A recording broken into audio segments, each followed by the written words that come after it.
Here's a little video about a Midland radio install, 50 watt, kind of a hidden install, not quite where I wanted to put it, but I started off with this mounting bracket here, goes to the arm, kind of color matches to the interior a little bit. Hand unit goes right in here, and it's going to come down. The center console is out to help run all the wires, but it is going to come down here and plug in on the side. And here's my power leads, and as you can see, I use the weatherproof silicone infused butt connectors here to make a nice strong connection. I'll get those wired or covered up with some electrical tape, and I'll show you where those run.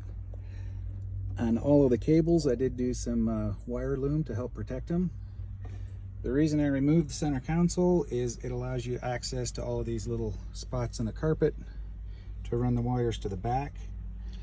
Originally I was going to try to fabricate a bracket for the radio to fit here, but the CD player that I've got in my truck and some of the other components, when the center console slides all the way in, there is not much room. There, you might be able to do it, but I just didn't want to get into that much fabrication trying to make a bracket that would hold it steady. So anyway, let me hop out here and I'll show you where everything goes. As you can see, I've got the dash torn apart a little bit, got this out of the way so that I could get the wires run over. I'll show you the power here in a second, but let's get over here to the radio. So the wires are running over here on the side. Like I said, you can tuck them in and get them out so that the console itself won't be sitting on them. And then what I had to do is remove the bin lid so that I could reach in here and run the wires underneath. So they go from there, underneath the carpet, over to here. I had to take out the all the little under-seat storage thing here in order to get my hand and get the wires run. So they come up here. These will slide out of the way with the bracket mounted. This is the little bracket that holds the divider here. Wires come up, go around. The radio is going to sit right here. I'm just going to Velcro mount it. It wasn't sliding around yesterday when I was driving around checking it out with no Velcro, but I did buy some the heavy duty. Oh, it's rated for I think 15 pounds. And I'll just put the fuzzy stuff, or the stuff that'll interlock with the carpet in there, and that'll keep it from sliding around. The radio is actually upside down to keep stuff from falling into the speaker compartment. But with the seat down,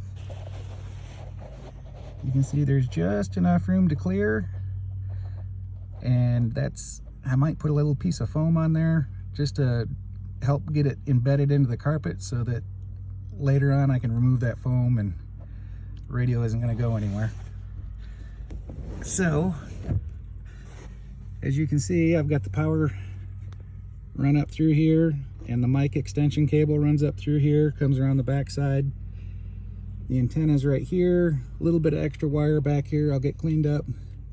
That black wire right here is the antenna cable, and it runs up through the trim, up through the headliner, and it comes out to a third brake light antenna mount. So that's a nice clean install. I really like the way it looks. Right now I've got the bigger antenna on there. I'm probably going to take that out and only use it when I absolutely need to. And I've got the little Midland Ghost antenna that when it's mounted is about the same height as the shark fin antenna. But that really made the installation real clean, and I just really like the way that looks. So we'll come over here and I'll show you where the power's coming in at. It is, boy, I don't know if I'm going to be able to get that on video. You can see the leads going right there, and there's a little rubber grommet that goes through the firewall. And on the other side,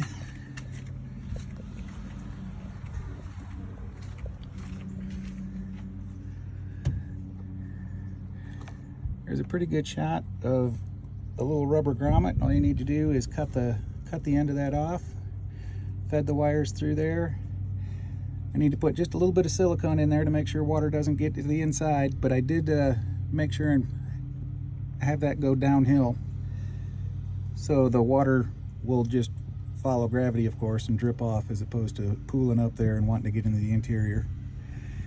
And it comes around, got easy access to the 2 line fuses, and of course the negative and the positive over here. And just to let you see that it actually does work, I'll just turn that on.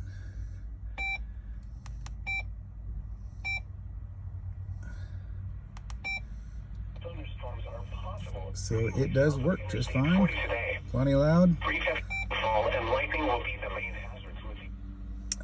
And it took me about 2 days.